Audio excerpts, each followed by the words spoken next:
how to utilize the foam roll to recover from home. In this video, you'll learn how to reduce recovery time between practices, how to restore your muscle mass a little bit better, and also how to de-stress during these crazy times. My name is Deniz. I'm a performance coach and sports scientist, and I'm bringing you guys these videos. If you're new to this channel, welcome. Please don't hesitate. Like, share, subscribe, hit the notification button below so you can get notified as soon as we upload our other videos. Guys, if you want to get your own foam roll, this is a high quality, really sturdy foam roll with taxes and shipping included to our US customers. With that being said, let's look at the foam roll. Foam rolling is getting more and more popular, and I want you to utilize this the right way. We can save a lot of time, a lot of injuries, and reduce recovery time in between practices and also in between sessions at meets. But there are a few rules actually that I want you to pay attention to. First and foremost, girls, make sure that the hair is tied up really nicely, because when you're rolling your back, that can get pinchy sometimes. If you are tucking in your shirt inside of your shorts, also a little bit better so we don't get distractions from the shirt and the shorts. Now, when you find an uncomfortable position, it's time to slow it down. Pain beyond muscle tension, muscle pressure, which would be more like muscle burning, a sensation that gets tingly. That means that we have gone too far or we're not doing it correctly. So we need to stay on the muscles. We cannot get on the bony structure, so stay away from your bones. And with that being said, once you find an area that is really tender, it's time to slow it down a little bit. And the last little rule here is to contract and relax. The whole point here is for your mind-body to get a better connection really of how your muscles are feeling and doing. And when the muscles are really tender, and when even skin gets really tender and almost into a burning sensation, that means that we have stuff going on that might be building up later in the future that we need to pay attention to. So this is a recovery session. Before practice, we can utilize it for about 5 minutes to get going. But when we're recovering, we can take a long time here. So be patient when you're moving. Whenever you are in pain, slow it down a little bit. And I'm gonna do my best here to show you how to foam roll the entire body. Are you ready? Let's recover. Okay, let's use this foam roll. Like I said, if we tuck in the shirt and the shorts, it's going to be a little bit more comfortable as we roll through the back. And if it ever gets undone, we can just tuck it right back in. I like to start on my ankles here. Swimming is a toe-pointed sport, means that our ankles are in plantar flexion for the vast majority of time. And it's crucial for dolphin kicking or regular kicking, anything beyond breaststroke kick essentially. But anyone that has so-called stiff ankles, this is very important for us to swim specifically, loosen up our plantar flexion. And I like to, you see here, as I roll back, get on my toes to also get a DORSI flexion. That's good for the squat to neutralize that a little bit. And then I actually roll out onto the front side of my calf. That's our anterior tibialis muscles. Breaststrokers in particular, and I'm a former breaststroker, will have tight muscles here. And if you want to get more of a pressure on your leg to get deeper stretch into this plantar flexion, you can go ahead and just sit on one leg at a time, if you will. So here I'm putting the foam roll on the edge of my foot and I'm sitting down on my ankle with my butt and put pressure that way. Wrapping up the foot, I like to go right into the calf. Swimmers, like I said, we point our toes a lot and we push off the walls a lot, so our calves end up being really tight. So we have to loosen that up. And like I said in the beginning, we have to contract, we have to relax. So it's very important that you find an area that is tender, but then also move the feet around, roll inwards, roll outwards, point the toe down, point the toe up, and wherever position you feel the most tender, slow it down a little bit here and then really focus in on the areas that you feel are the worst.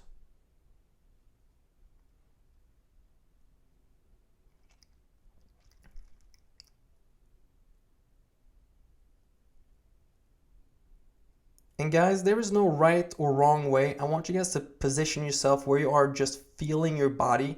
Let your body talk to you and then just move accordingly. If you feel like it's getting tighter and tighter, the more you're rolling and rotating your feet, then don't hesitate. Actually slow it down and roll in and just get comfortable as you can in that position, because like I said, no right or wrong way, only static. I just don't want you guys to hold this and get too comfortable and lazy on this.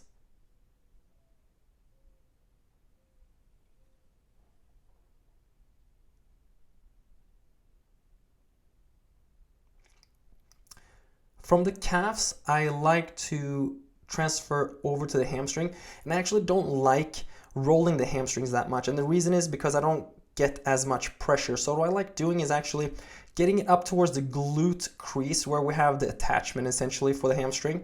And then from here, putting pressure down and actually stretching the hamstring. And I like to move my foot in and out a little bit here as well. And I like to stretch the hamstring on the foam roll versus rolling the foam roll, because research has shown that we need tremendous amounts of pressure to actually see some sort of change in the muscle. And for me, the hamstring just doesn't do it well. But from the hamstring, we can roll straight out to the outside of our leg, our IT bands and our vastus lateralis muscles. From here, it starts getting really, really tender. These muscles, guys, are so important for us to loosen up in a squat or any movement that we do on land, but it's also going to help us explode off of the walls much, much better, and off the blocks much, much better. And the kick in general in water is going to feel much better. Now, look at my feet. I'm actually bringing my heel up close to as in a squat position and extending it back out. Very important that we are keeping moving here. Like I said, find a tender area, go all the way out to the kneecap, and then slowly come all the way up towards the middle of the belly of the quad, all the way up onto the hip flexors even. So take your time, and the more sore you are here, the more tender it will be, so the slower you will be. This was actually a really good session for me. I'm not feeling too sore, but there are certain areas that always are going to be a little tender for me. So I'm just doing the best I can on my right leg to roll over to the quad and then over to the outside of my leg and then all the way up to my hip flexor. So again, don't stay static, keep moving.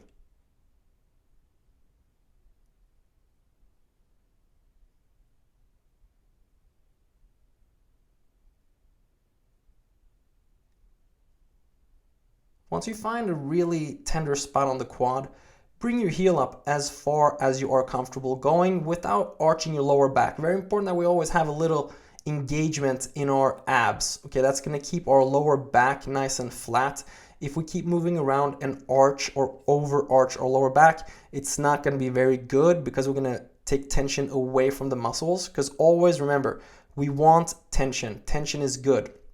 And from here, I'm going towards the inside of my thigh. Now, breaststrokers, a lot more IMers, we're going to be really tender. I mean, if we're doing any kind of work on land, everything is going to be tight. So if we've been running a little bit more now and doing more dryland type of stuff, being away from the water, it's going to be tight. So from the inside of our thigh, I like to go up to the hip flexor. And again, going up to the outside of our hip. So everything is connected here. So from the outside of the leg into the hip flexor, to the outside of the hip, all the way to the glute even. So as you're rolling, there is no stopping here. So wherever you feel like you want to flow through, remember, we are recovering. So we need blood flow. So the more flow you can have, the better.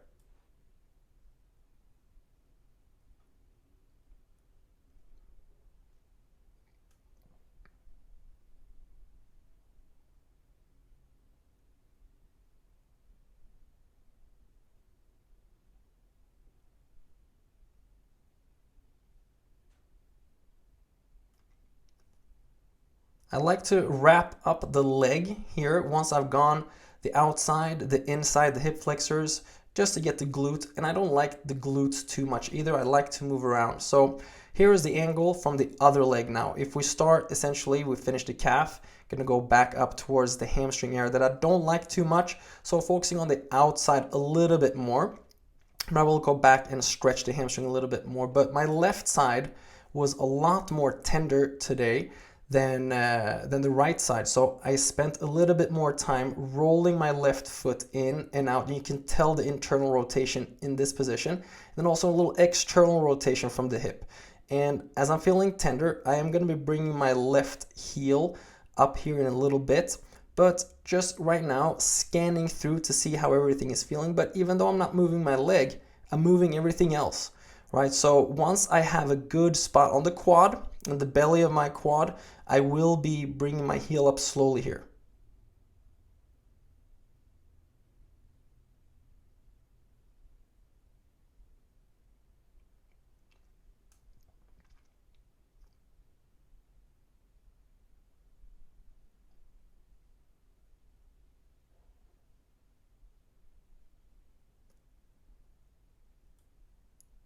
And this is a position where it's really tender for me here, right on the outside of my thigh, the IT band. I think I had a pull here about a year ago. It's still lingering a little bit. So any kind of old injuries you have, again, you will get good feedback on how your body is doing, what you're able to handle and not handle. And one highly underestimated way of rolling is to go from the outside and roll all the way into the inside. So we're actually rolling and shifting through each position. So you're going from the outside of the leg all the way to the quad and then all the way into the adductors, the inside of the thigh. So play around with this and keep moving around.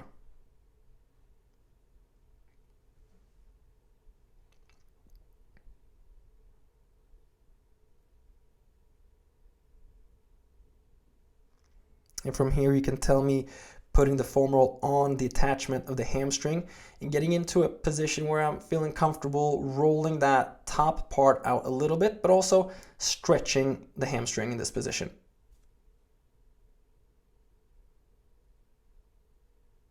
Now, very important that you guys are breathing. Take a deep breath in through your belly and then exhale.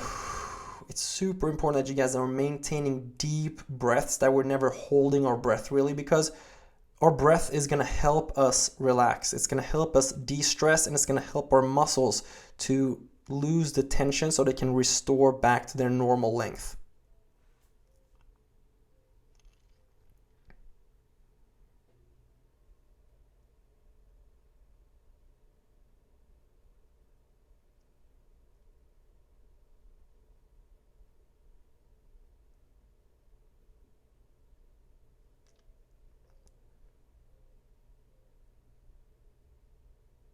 Now I'm getting high up on my hip flexors. I'm getting ready to wrap this leg up. So I'm always going down a little bit to where I have been.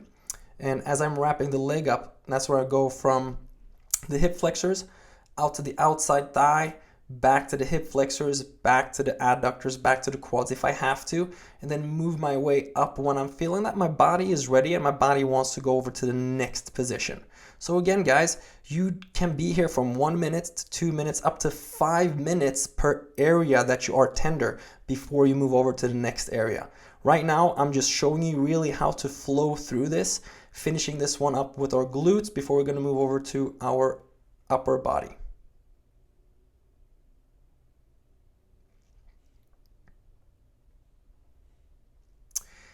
A lot of people are going to think it's controversial to foam roll the lower back, but if you are in a crunched position and your abs are engaged, I'm okay with you going on your lower back. I just don't want you to overarch your lower back. So if you are in a crunched position and you're putting pressure onto the foam roll and keeping your abs engaged, you can roll out your lower back, no problem.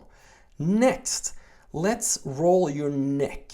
First, we'll just lay on the ground and put pressure as much as we can. It's going to depend on what kind of foam roller we have, if you're going to feel anything or not. A softer foam roll may not be much here, but if you have a spikier foam roll, you may be able to find really tender areas. And I want you to rotate laterally to your left side and then all the way to the right side, and rotate as far as you can. Swimmers, we breathe here in freestyle.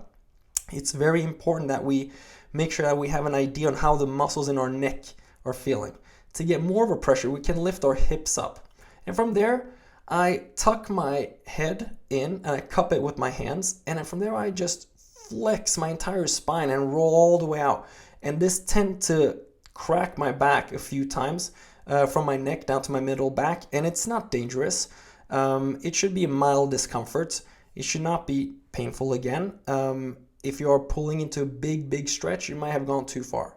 From there, a streamline position. Very important that we get into a streamline position and get an idea of how it feels and how the muscles are doing here.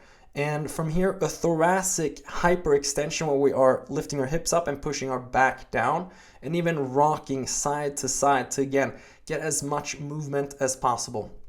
From here, again, I'm protracting my shoulder blades as far away from each other as possible, and I am retracting them, I'm squeezing them so my elbows go away from each other as far as possible, and then hyperextending my thoracic spine. Very important that we keep the tension in our belly. We do not want to arch the lower back in this position because we want to feel the tension in our upper back, and it's going to help our butterfly swimming and our streamlines a lot more. From here, I like to focus on the one side. Now I'm getting on my left side of my back, and I'm pulling my arm away, separating my shoulder blades so I can dig into areas where I normally don't get into. And then from there, roll around, rotate the hand in, rotate the hand out, and then all the way down and back. Whatever movements that you're feeling uncomfortable in is going to be good.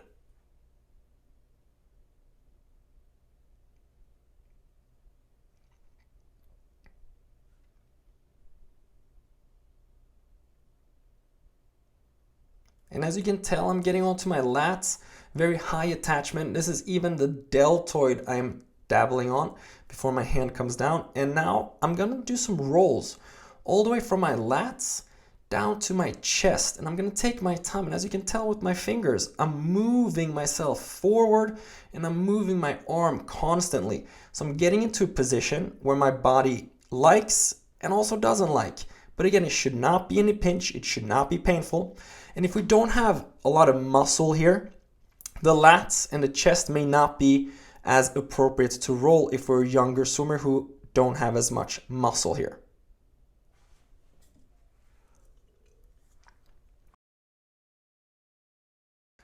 The risk can be if we are rolling and we don't have musculature that is developed that we might feel a little pinch, or that the bones or the scapula is rubbing against the rib cage a little bit more, and we don't like that. And then from there, the chest. The chest is a little controversial to roll, especially if we're females. It might be a little uncomfortable here.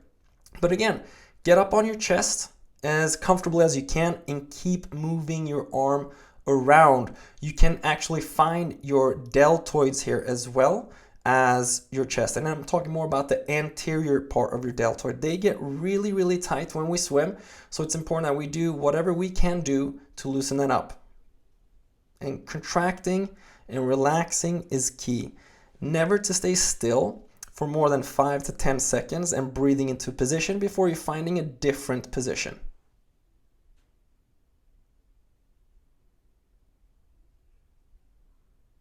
And this right here, I'm rolling over the foam roll with my left arm, and it's really, really tender. When I'm rolling back and forth, my anterior deltoid, the front part of my shoulder, is actually bumping up and down a little bit on this foam roll. So it's really grindy, but it feels really good afterwards.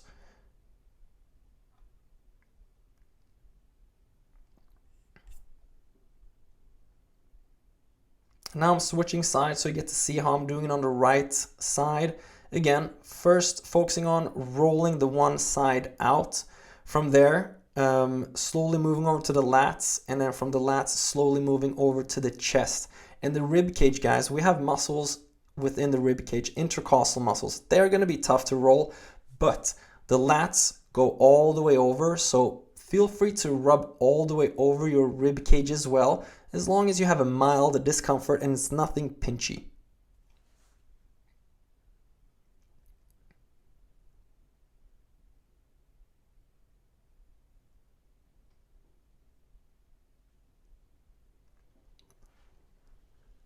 When we're on the lat and rolling the lat and lifting the arm up, it gets really tender.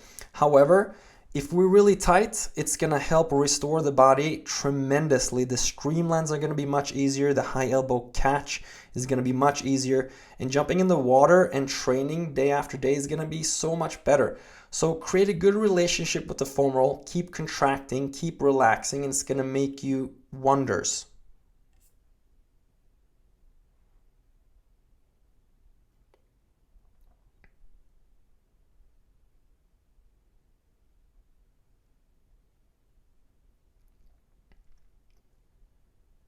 And this right side for me is a little bit tighter than the left side. So I'm continuing to externally rotate, internally rotate, extend the arm all the way so I can get a few good repetitions of motions where my body is weak and also tight. But from here, guys, I'm feeling just a few repetitions in and the muscles are getting really active and really loose in a good way. And my right side, like I said, is a little bit tighter than my left, so I'm spending a little bit more time on this side.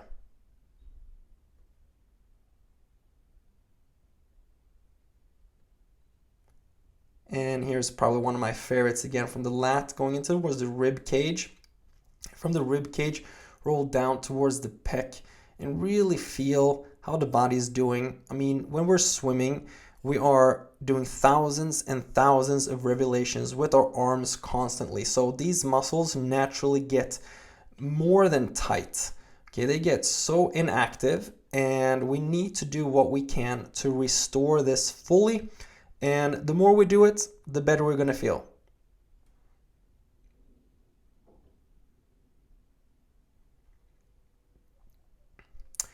Now I'm flipping the foam roll to show you guys how to get the chest in, and it is a little awkward like I mentioned. You guys will get on your chest and slowly, gently rolling up and down. And for the females, at your comfort level, reach forward and relax your body. Roll to the side and roll over to the other side where you're feeling everything in the pecs. Because if we have shoulders that are in pain, there's research to show that the pectoralis minor, the smaller of the pec muscles, actually is visibly shorter. So do what you can to put pressure, do what you can to elongate that muscle. And from here, I'm going to show you how to foam roll your triceps. The triceps are not very common to foam roll, but it's again all about you being comfortable on it and then contracting and relaxing and rolling from one side over to the other. And we can even finish the triceps by rolling all the way up to get an idea of how the deltoids are feeling on the outside of the shoulder.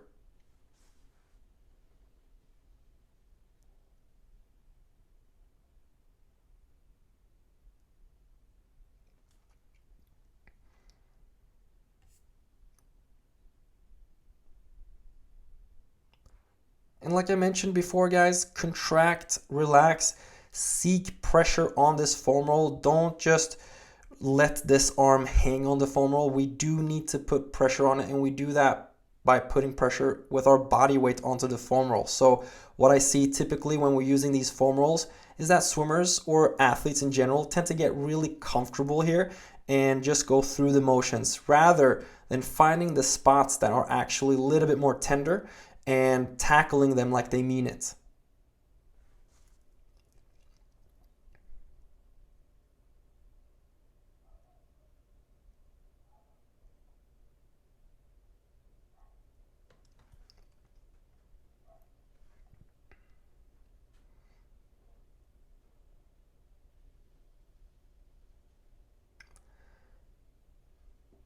If you have tight forearms, we can foam roll the forearms gently as well, depending on who you are and how your forearms are feeling. The front side of the forearms, not so bad, but if you roll and supinate your arm to get your palms up and put the pressure down, the outside of our arms tend to get a little bit more sore or a little bit more tender, and it's easier to foam roll that portion than it is on the front side of the portion when we are actually pronating the grip to get the palms downwards. So this is a little creative way for you guys to see how your forearms are feeling. Again, not crazy much on the front side, more so on the back side.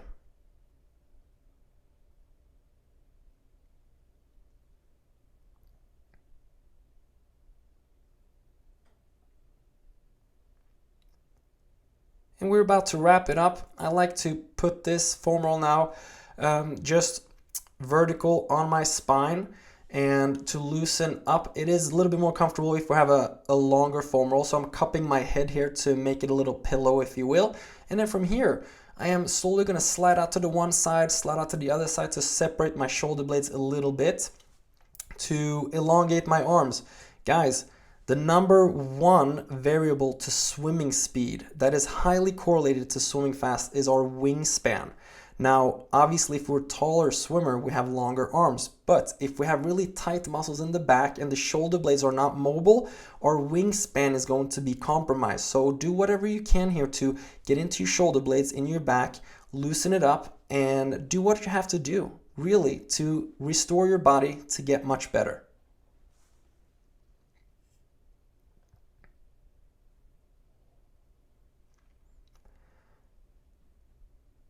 And to wrap up my foam rolling session, I always like going into child's pose position, rolling out, stretching out my lats even, and putting pressure on the foam roll, and doing a little cat camel, if you will, to just restore my spine a little further.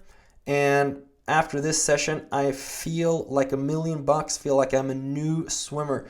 And like I said, depending on how tight you are, what part of the season you're in, you may want to spend more time here.